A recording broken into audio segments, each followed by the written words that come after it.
London में दिए गए अपने भाषण को लेकर कांग्रेस नेता राहुल गांधी ने सफाई दी। उन्होंने गुरुवार को कहा कि मेरे भाषण में ऐसी कोई चीज़ नहीं थी जो मैंने पब्लिक रिकॉर्ड से नहीं निकाली। सब कुछ यहाँ वहाँ से जुटाया था। ये पूरा मामला डिस्ट्रैक्ट करने का है।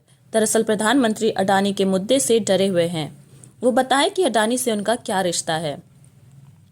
राहुल गांधी ने ये सारी बातें प्रेस कॉन्फ्रेंस में कही। साथ ही कहा कि लंदन में दिए गए भाषण के मुद्दे पर संसद में विचार से जवाब दूंगा।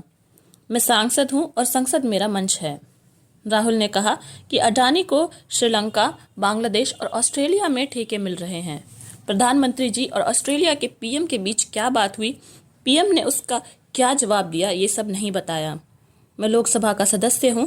मेरी जिम्मेदारी अपनी बात संसद में रखने की है। मुझे कल संसद में अगर बोलने का मौका मिलता है तो मैं वहां डिटेल में इस विषय पर अपनी बात रखूंगा। हालांकि लगता है कि वो मुझे पार्लियामेंट हाउस में बोलने नहीं देंगे। इससे पहले संसद के बाहर राहुल ने कहा था, मैंने लंदन में भारत के खिलाफ कुछ नहीं कहा। अगर संसद में मुझे बोलने का मौका मिलेगा तो मैं अपनी बात रखूंगा। उन्होंने आगे कहा कि मेरा बोलना भाजपा को पसंद नहीं आता है। इससे पहले गुरुवार सुबह 11 बजे संसद की कार्रवाई शुरू होते ही दोनों सदनों को 2 बजे तक के लिए स्थगित कर दिया गया। दोपहर के बाद कार्रवाई शुरू होने पर एक बार फिर हंगामा होने पर दोनों ही सदन दिन भर के लिए स्थगित कर दिए गए हैं। कांग्रेस नेता राहुल गांधी ने लोकसभा स्पीकर ओम बिरला से गुरुवार को मुलाकात की। उन्होंने लंदन के बयान पर अपना पक्ष संसद में रखने के लिए वक्त मांगा है। उन्होंने कहा कि मैं नहीं, पीएम करते हैं देश का अपमान। मुझे याद है कि पिछली बार प्रधानमंत्री ने विदेश जाकर घोषणा की थी कि आज़ादी के 70 साल में कुछ नहीं हुआ। उन्होंने कहा था कि हमने एक शख्स खो दिया है। भारत में बेहिसाब भ्रष्टाचार है। ये सब उन्होंने विदेश में कहा था। मैंने कभी अपने देश का अपमान नहीं किया है। मैं ऐसा कभी नहीं करूँगा। जब वो कहते हैं कि 70 साल में कुछ नहीं हुआ तो क्या ये हर भारतीय का अपमान नहीं है? यदि कोई पीएम नरेंद्र मोदी का सपोर्टर है तो उसका भी आंख मूंद कर समर्थन किया जाता है।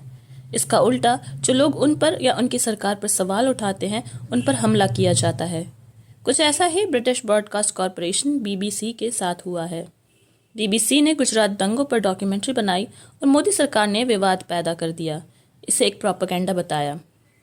राहुल से जब ये पूछा गया कि वह अगले से पीएम उम्मीदवार होंगे, इस पर उन्होंने कहा, मेरा पीएम कैंडिडेट होना चर्चा का विषय नहीं है।